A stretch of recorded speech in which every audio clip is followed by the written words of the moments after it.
Is art better when it's harder to make? To answer this question, I'm going to tell you the story of my most recent art project.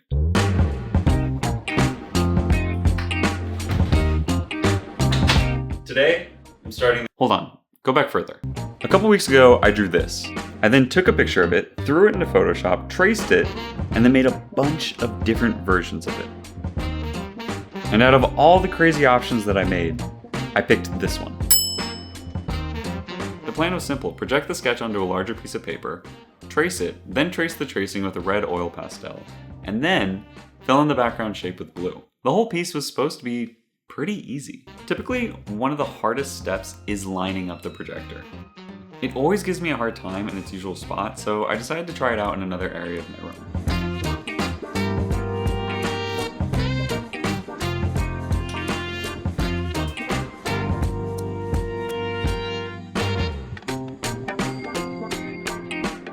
Okay, I think I did it.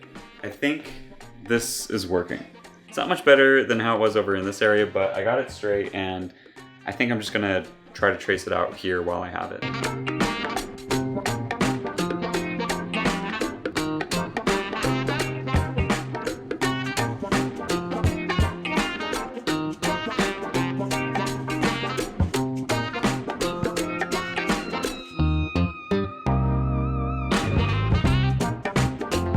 Okay, so I just finished tracing, and I know it's probably a little bit hard to see, but I swear there's a drawing here. To trace the projection, I decided to use a 5H pencil, and that's because I wanted the underdrawing to be practically invisible. This next part is where things got difficult. I hadn't really used oil pastels to create line work before, so I wasn't really anticipating how hard it would be to control and get a clean line. Oil pastels are really soft and really messy. It's also very hard to erase pastels, and it's not like I could cover up any of my mistakes because I wanted to use the white of the paper. In order to get the look I wanted, I had to draw very, very, very slowly. It was during this stage that I asked myself, is this worth it? Doing this was so hard. And I just ended up asking myself, is this going to be better just because it was harder to make? Is art better when it's harder to make? There are artists out there who spend years on one project, and others who have a ridiculous process when it comes to their art. Is their art better just because their process is more difficult?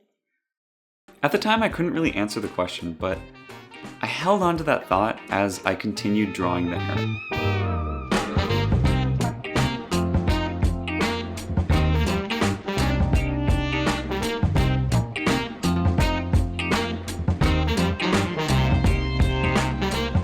In total, it took me about 5.5 hours to finish drawing the heron.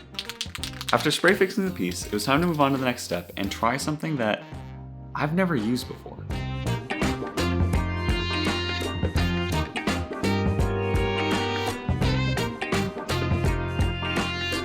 The stuff that I just put on is called Frisket. The way it works is you slap it on your piece and then you cut out the area that you want to color in, and any of the Frisket that's left will cover up whatever you want to protect from the new color. So the way I'm using it is, right now everything is covered, and I'm going to be cutting out this background shape and leaving the heron, the clouds, and the perimeter of the piece covered up. This will hopefully keep everything safe while I put in the background color. I've never used this before, so I'm not super confident that it'll work, but I have seen a lot of people use it online, and it seems to work pretty well. The part that's freaking me out, though, is that to cut it out, I'm going to have to use a knife. And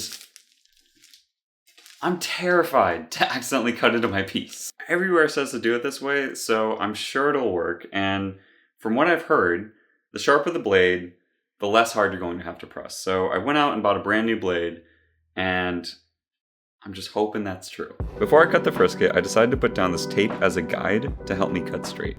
And then it was time to make my first cut.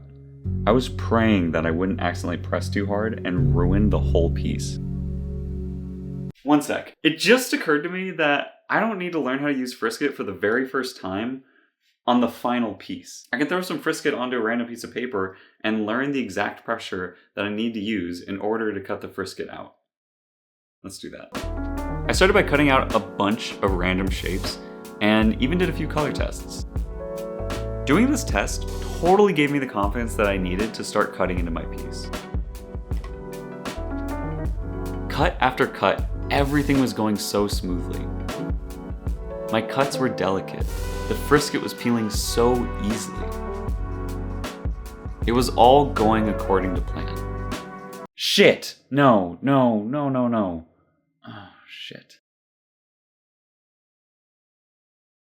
I totally just cut through the paper in like multiple spots. I think it's fine, the paper's staying, but I'm really worried it might just fall out somehow. I hope it doesn't.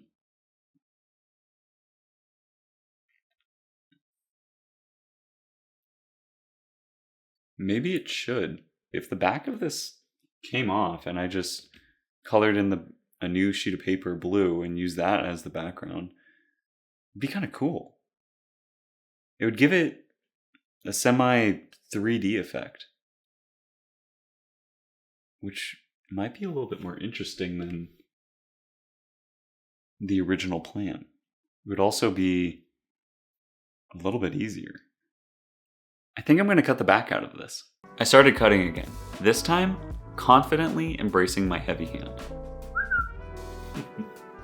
It was also incredibly satisfying to cut out these large pieces of paper. First piece off. There's no going back now.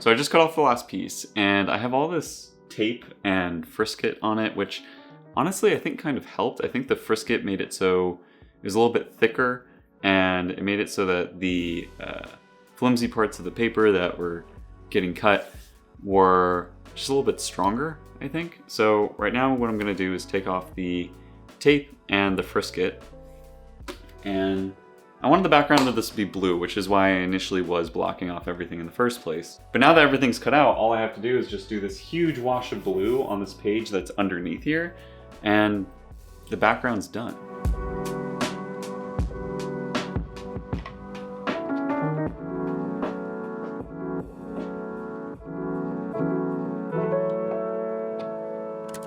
After taking off the Frisket and cleaning up some of the edges of the Heron, it was finally time to start making the background. This part was so much fun.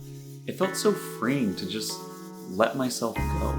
I didn't have to worry about where the color was going to fall or making sure that my hand was steady to draw this super clean line. All I had to worry about was making a big blue shape. I could scribble and make a mess, and God, was it messy.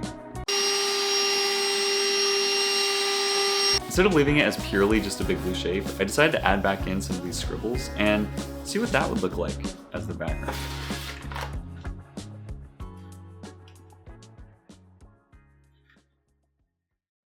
Yo.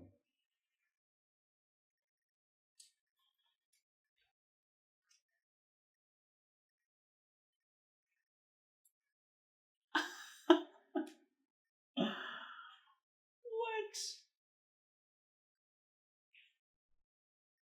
Oh, that's so cool. It's so cool. It's cool. I might just spray fix it like this. I really like the scribble effect. I think it's pretty sick. I think it kind of just works well with the piece. I don't know, it's just kind of fun. I might try to blend it in a little bit to make it a little bit more subtle. And after that, I'll spray fix it and then play with it a little bit more. Shortly after filming that, I went back in and made the blue a little bit richer and maintained the scribbles. Then I spray fixed down the blue and the piece was done. Well, almost done. I still had one more step to do. The last thing I want to do is stick these two pages together. They're part of one piece, so I think it just makes sense to actually have them stuck together in one piece. To do this, I thought about using glue, but I figured that would probably be just a little bit too messy, so I'm gonna use double-sided tape. It feels kind of silly to just be using double-sided tape, but it says it's permanent, so I feel like it should probably be fine. My plan is to use the tape all along the edges of the piece and leave the center floating above the back page. Right now it's creating just a little bit of shadow, and I think that's really nice. It creates just a little bit of depth, and I want to see if I can maintain that.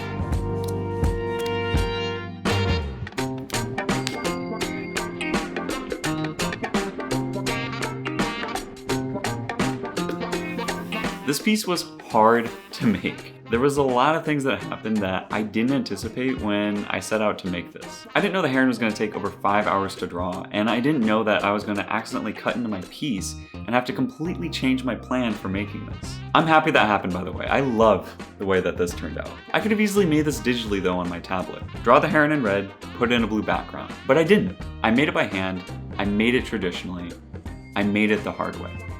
I didn't know it was going to be this hard, but I did know it was going to be hard. So is art better when it's harder to make? Does a more difficult process mean that the art is going to be better? No, absolutely not. I think what makes art better is story. The challenges and hurdles that an artist has to go through in order to make something. The accidents that forces them to make decisions that they never planned on making. I think a more difficult process can lead to a more interesting story. But I think ultimately what does matter is the story. Who is the artist? Why are they making what they're making? And how did they make it? I think all of those things lead to a more compelling story. And I think that is what makes the art better. Thank you all so much for watching. I hope you liked the video. And if you want to see another video about one of my art projects, check this one out. I hope to see you next time. Bye.